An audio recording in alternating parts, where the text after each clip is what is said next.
लोकसभा चुनाव से पहले काशी की जनता को कई परियोजनाओं की सौगात देने प्रधानमंत्री काशी पहुंचे। वहीं पीएम मोदी ने अपने कार्यों का लेखा जोखा भी तैयार किया है। दरअसल 2 दिन से काशी के दौरे पर आए प्रधानमंत्री मोदी चुनावी मूड में नजर आ रहे हैं। सीएम योगी के साथ वाराणसी पहुंचे पीएम मोदी। काशी में फिर से गुंजायमान हुआ नमो नमो। संत रविदास की प्रतिमा का किया अनावरण। प्रतियोगिता के टॉपर्स को पीएम ने दिए सर्टिफिकेट। पीएम मोदी बोले, काशी तो सर्व विद्या की राजधानी है। लोकसभा चुनाव की तारीख का ऐलान होने में अब बस कुछ ही दिन का समय बाकी है, जिसको लेकर इस समय पीएम मोदी अपने कामकाज में काफी व्यस्त नजर आ रहे हैं। इसी बीच प्रधानमंत्री नरेंद्र मोदी 2 दिवसीय दौरे पर वाराणसी में हैं। वाराणसी में पीएम मोदी संत गुरु रविदास की 667वीं जयंती समारोह में शामिल हुए। इस दौरान पीएम ने संत रविदास के प्रतिमा का अनावरण किया। वहीं अपने दौरे के दूसरे दिन शुक्रवार सुबह पीएम मोदी काशी हिंदू विश्वविद्यालय पहुंचे। उन्होंने यहां स्वतंत्रता भवन में आयोजित कार्यक्रम में काशी सांसद संस्कृत प्रतियोगिता के टॉपर्स को सर्टिफिकेट वितरित किए। उनके साथ सूबे के मुख्यमंत्री योगी आदित्यनाथ और भाजपा प्रदेश अध्यक्ष भूपेंद्र चौधरी भी कार्यक्रम में मौजूद रहे। प्रधानमंत्री ने इस कार्यक्रम के दौरान सांसद फोटोग्राफी प्रतियोगिता, सांसद संगीत प्रतियोगिता, सांसद ज्ञान प्रतियोगिता समेत अन्य श्रेणियों में आयोजित प्रतियोगिताओं के विजेताओं को प्रमाण पत्र और मेडल वितरण किए। इस दौरान उन्होंने अपने संबोधन की शुरुआत नमः पार्वती पतये हर हर महादेव के साथ की। नमः पार्वती पतये हर हर महादेव। उन्होंने कहा कि काशी तो सर्व विद्या की राजधानी है। आज काशी का वो सामर्थ्य और स्वरूप फिर से संवर रहा है। ये पूरे भारत के लिए गौरव की बात है। पिछले 10 सालों में काशी के विकास के जो काम हुए हैं, उसके बारे में संपूर्ण जानकारी पर आज यहाँ 2 बुक भी लॉन्च की गई है। पिछले 10 सालों में काशी ने विकास की जो यात्रा तय की है, उसके हर पड़ाव और यहाँ की संस्कृति का वर्णन इन किताबों में किया गया है। पीएम मोदी ने कहा कि हम सब तो निमित्त मात्र हैं, काशी में करने वाले तो महादेव हैं। जहां महादेव की कृपा हो जाती है, वो धरती ऐसे ही संपन्न हो जाती है। काशी केवल हमारी आस्था का तीर्थ ही नहीं है, ये भारत की शाश्वत चेतना का जागृत केंद्र है। आज काशी का वो सामर्थ्य, वो स्वरूप फिर से संवर रहा है। ये पूरे भारत के लिए गौरव की बात है। और अभी मुझे काशी सांसद संस्कृत प्रतियोगिता, काशी सांसद ज्ञान प्रतियोगिता और काशी सांसद फोटोग्राफी प्रतियोगिता के विजेताओं को पुरस्कार देने का अवसर मिला। मैं सभी विजेताओं को उनके परिश्रम, उनकी प्रतिभा के लिए बधाई देता हूं। उनके परिवारजनों को भी बधाई देता हूं। उनके गुरुजनों की भी बधाई देता हूं। पीएम मोदी ने कहा कि एक समय था जब भारत की समृद्धि गाथा पूरे विश्व में कही जाती थी। इसके पीछे भारत की केवल आर्थिक ताकत ही नहीं थी, इसके पीछे हमारी सांस्कृतिक समृद्धि भी थी, सामाजिक और आध्यात्मिक समृद्धि भी थी।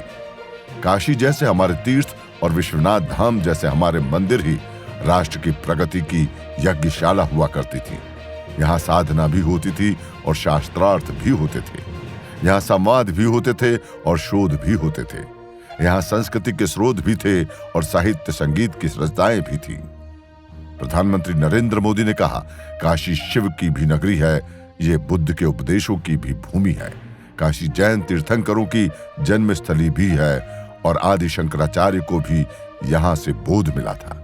पूरे देश और दुनिया के कोने कोने से भी ज्ञान, शोध और शांति की तलाश में लोग काशी आते हैं। हर प्रांत, हर भाषा, हर बोली, हर रिवाज के लोग काशी आकर बसे हैं। जिस स्थान पर ऐसी विविधता होती है, वहीं नए विचारों का जन्म होता है। काशी तामिल संगमम और गंगा पुष्करालु महोत्सव जैसे एक भारत श्रेष्ठ भारत अभियानों का भी विश्वनाथ धाम हिस्सा बना है।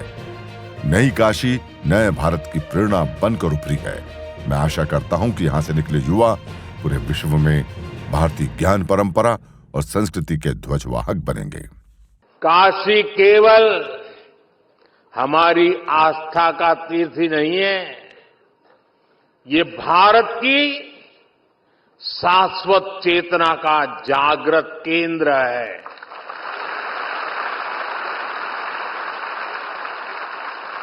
एक समय था जब भारत की समृद्धि गाथा पूरे विश्व में सुनाई जाती थी।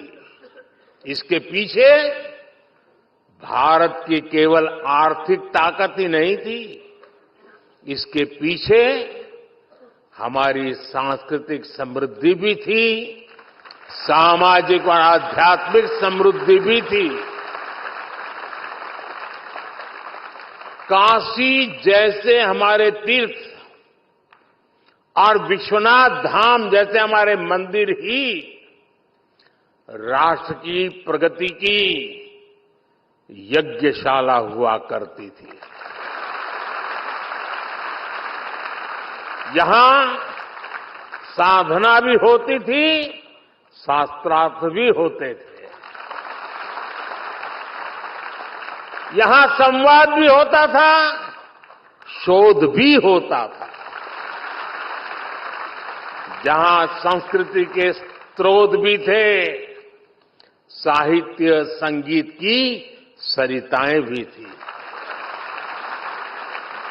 इसलिए आप देखिए, भारत ने जितने भी नए विचार दिए, नए विज्ञान दिए, उनका संबंध किसी न किसी सांस्कृतिक केंद्र से है। पीएम मोदी ने कहा कि हमारे ज्ञान, विज्ञान और अध्यात्म के उत्थान में जिन भाषाओं का सबसे बड़ा योगदान रहा है, संस्कृत उनमें सबसे प्रमुख है। भारत एक विचार है, संस्कृत उसकी प्रमुख अभिव्यक्ति है। भारत एक यात्रा है, संस्कृत उसके इतिहास का प्रमुख अध्याय है। भारत विविधता में एकता की भूमि है, संस्कृत उसका उद्गम है। अगले 5 सालों में देश इसी आत्मविश्वास से विकास को नई रफ्तार देगा। देश सफलताओं के नए प्रतिमान गढ़ेगा और ये मोदी की गारंटी है। और काशी के लोगों से अच्छा कौन जानेगा कि मोदी की गारंटी मतलब गारंटी पूरी होने की गारंटी। काशी तो संवरने वाला है, रोड भी बनेंगे, ब्रिज भी बनेंगे, भवन भी बनेंगे, लेकिन मुझे तो यहाँ जन जन को संवारना है, हर मन को संवारना है और एक सेवक बनकर संवारना है, साथी बनकर संवारना है। जिस एक स्थान पर ऐसी विविधता होती है, वहीं नए विचारों का जन्म होता है। जहां नए विचार पनपते हैं, वहीं से प्रगति की संभावनाएं पनपती है। इसलिए भाइयों बहनों, विश्वनाथ धाम के लोकार्पण के अवसर पर मैंने कहा था, याद कीजिए उस समय मैंने क्या कहा था। उस समय मैंने कहा था, विश्वनाथ धाम भारत को एक निर्णायक दिशा देगा, भारत को उज्जवल भविष्य की ओर लेकर जाएगा। लोकसभा चुनाव जैसे जैसे नजदीक आ रहे हैं, बीजेपी अपने कार्यों को तेजी से अंजाम तक पहुंचा रही है। उसको लेकर उत्तर प्रदेश के हर इलाके में डबल इंजन की सरकार विकास के लिए नई नई परियोजनाओं की शुरुआत कर रही है, ताकि जनता से किए हुए हर वादे पर वो खरा उतर सके और जनता का विश्वास बीजेपी पर बना रहे।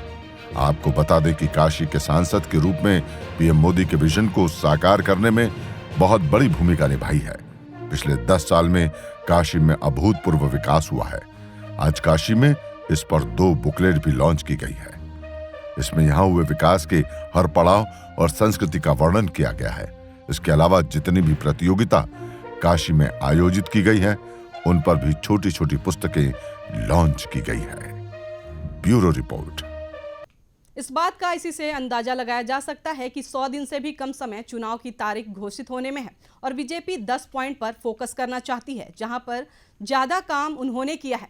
इसके लिए 10 कार्यों का एक रिपोर्ट कार्ड भी तैयार किया गया है। इसमें सड़कों के जाल और सेतुओं का निर्माण हो या अन्नदाताओं के लिए खजाना खोलने की बात हो, इन सभी चीजों को इस रिपोर्ट कार्ड में रखा गया है। ऐसे ही तमाम खबरों से जुड़े रहने के लिए देखते रहें यूपी की बात।